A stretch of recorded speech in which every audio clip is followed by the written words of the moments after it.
John, we want to thank you because it's just an amazing film. It's so inspirational to all of us.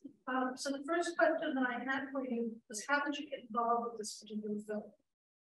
Oh, well, thank you for the praise and those thoughts. It's really appreciated. The rights of nature has always been a part of the work that I've done. It was part of the research I did in college back in 2005 and 6. And I think the first speech I gave on it was 2010 at Bowling Green State University. It was basically like you were talking about aliens. Everybody's just looking at you like, what are you talking about? Rights, nature has rights. And I didn't think that this kind of film would be possible, to be honest, within, like a decade or more. And basically what happened was fracking created such a stress on society and on the public and on the environment that it became the precipice for rights of nature as a solution to all the systemic problems that existed both with local government, state government, and federal government. So I was, of course, right there watching it all unfold because I was paying attention to every rights of nature thing that was happening still. And it just so happened to have happened, an hour and a half from where we lived in Pittsburgh on the fracking issue. And so Melissa and I talked about it, and she's like, I'm going to write a story. So she wrote a fantastic story about it that picked up, Rolling Stone picked up, and then they published a story on it as well. And then we started to shoot. I basically grabbed the camera gear, went to the Grant Township meeting that you saw where everybody's there asking questions. And we started filming for what was the aftermath of Triple Divide. Triple Divide ends, our first film ends with that question, how are we going to protect what we have here? And this farmer says, I'm going to do everything I can. And that farmer actually passed a clause that included rights of nature. And then we kind of perfectly, moved into part 2 here, which was the global rights of nature movement, and what that means. So yeah, I'm very devoted to it as part of my life and, what I work on. So it's always been around. Can you tell us, were you sued, or did they attempt to sue you? I might have been. This has happened a couple times with Public Herald. Basically, we're not. So Melissa and I run Public Herald, which is an investigative news organization. We're a lot like the Center for Public Integrity or ProPublica.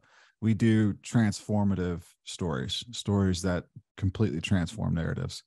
So as we're one of the first publications to really be talking about the radioactivity issue and whatnot that you saw in the film, that then really sets some people off, and they think that they can scare us, I guess, with these lawsuits. But they know, and I guess maybe they're just curious, that my family also has a large firm in Pittsburgh.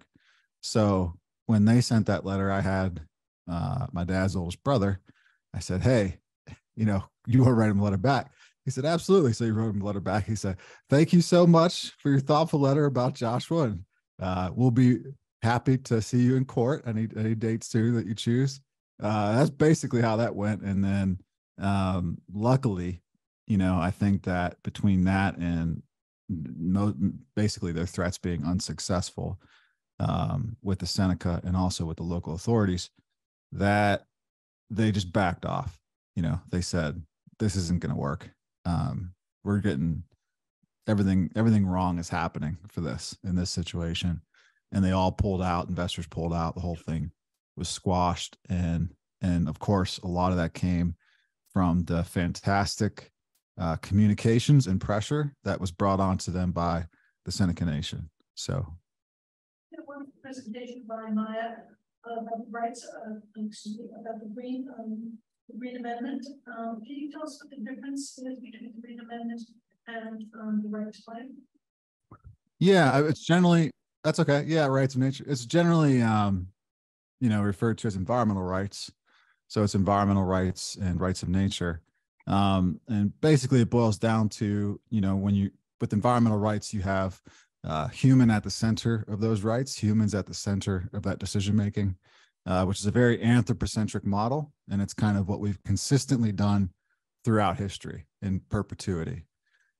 With rights of nature, it's an absolutely revolutionary idea, which is creating a government and a legal structure that puts nature at the center of that decision making.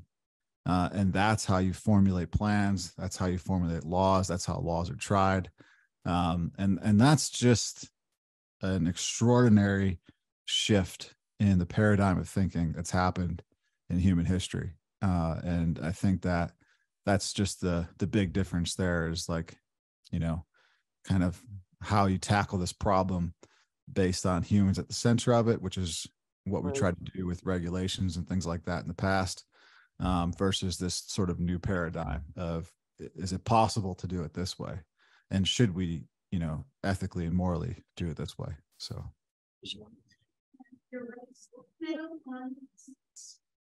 Oh yeah. So, I was contacted because I don't know how these guys found out, but, you know, one of your bigger publishers in New York, asked me about two of the books. One is the story about rights of nature, which you see in the film, you know, and all the other threads that exist there, and all the intimate details that happen behind the background, of course, that you only got to see certain parts of it there, although we did showcase a lot. And that was one of the books, which was basically The Invisible Hand. And then the second one was Natocracy. And Natocracy is just a theory that I have about the evolution of democracy into a new government once rights of nature is established. That you will have a government framework that's built around the laws of nature, and that will be not necessarily like, you know, getting rid of an old government, but more or less an evolution out of democracy into a new government, and something I think is inevitable. I mean, you're going to go, you know, a couple ways. One is closer to the whole fascist banana republic situation, where capitalism gets stronger and stronger, and you have more detriment on the environment, and it just becomes more despotic because, you know, you need more control and power because things are going to get bad. Or you go in the other direction, which is the invisible hand, you know, ends up shifting. So you're not really controlling economic decisions based on, you know, human ambition and human motivation and everything the invisible hand was constructed out of with Adam Smith. You know, the Midwest is a good example. The Ogallala Aquifer, where, you know, farmers used to be able to grow as much as they want with as much water as they wanted. Didn't matter how many farmers there were. Now they've got to, in many cases, cooperate with one another to figure out how much water they can take out and how much they can grow. That's a nature controlled decision. That's a new form of economy, a new form of commerce that's closer to this kind of rights of nature government situation, where you're not only is your government controlled by it, but your economy is controlled by it. And I really think that the invisible hand needs to be taught, or ought to be taught in colleges theoretically, as already transformed into a new, you know, a new paradigm, a new structure where nature's controlling those economic decisions, as opposed to your own motivation and ideas about making profit and, quote unquote, you know, creating a better society, whatever it was that Friedman wanted to share with all of us. I think he's as naive as Karl Marx when it comes to human nature, but whatever. So, can you tell us what you're working on now? Well, Natocracy is a big thing I've been working on back and forth. It's part of a lot of the day-to-day stuff. And then there's another film called No Majesty, which I was trying to work on, which kind of showcases the parts of the ecosystems that are still more or less intact, you know, that operate on a symbiotic way and they're healthy, and just the majesty that exists in those places, versus what we've created on something like the East Coast with the striped bass, and, you know, what we've done to that particular ecosystem since we've colonized it and stuff. So that film I've been working on as well. It's still, I need to create more funding for it and kind of tease it out more. And then there's a third film which I'm working on with actually Nina Berman from Columbia, and I was just shooting in Montana today and this week for it. And they're doing a film on the nuclear threat, nuclear missiles that exist in the United States, and just that whole, concept that's here. That's kind of, it's not a visual. No one sees it, but it's blanket all throughout the Montana, North Dakota landscape. So there's that stuff. I mean, the Rights of Nature series is still a part of the ideas as well. It's kind of trying to create a production team to do that. Even though I'm speaking kind of clearly right now, I've been also working on the Long COVID Action Project, because I developed Long COVID and after we released this film in January 2021. So I've been struggling. I struggled for a year and a half with that, and I cut out pretty much all of my productions. And then luckily I was able to, figure out a regimen that was good enough, with no real help from the medical community, that's helped me get out of, the real bad health problems that I was experiencing as a result of that. Got my brain back, thankfully.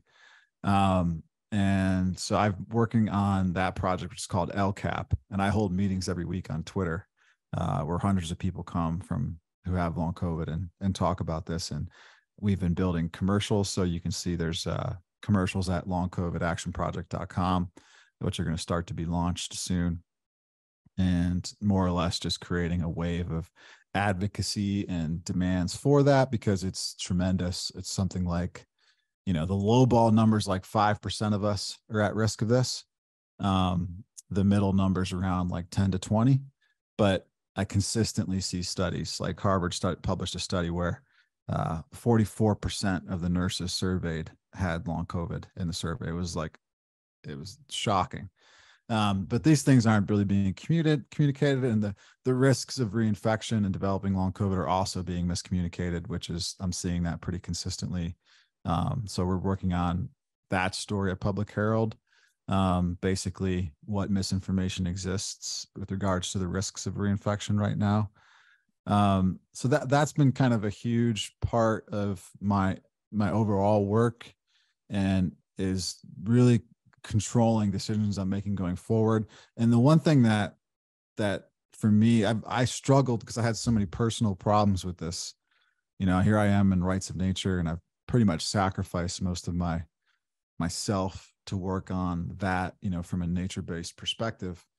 And then when you get long COVID, it's like you're 100%, all human again. You're not even thinking about nature. And you're like, how is this possible? But at the same time, it's weird because our society and our communication is, there's just no mention, no writing, no voice for nature in any particular publication. So we may have published 1,000 articles so far about individuals with long COVID, but we haven't even discussed or looked at the idea of what's happening to nature as they're also suffering from this virus, and whether or not they're experiencing long COVID. And the idea that they wouldn't be is totally preposterous. I mean, we're generally more resilient to the ridiculous things that happen, whether it be virus or pollution, whereas they're oftentimes more vulnerable. So that's another thing I'm struggling with, which is how do I write that story? So, yeah. No questions from the audience. Well, Jonathan, thank you. Shocked them. Thank you very much. Thank you so much, Christina. I really appreciate it. I look forward to seeing your next film, and obviously showcasing it here once again.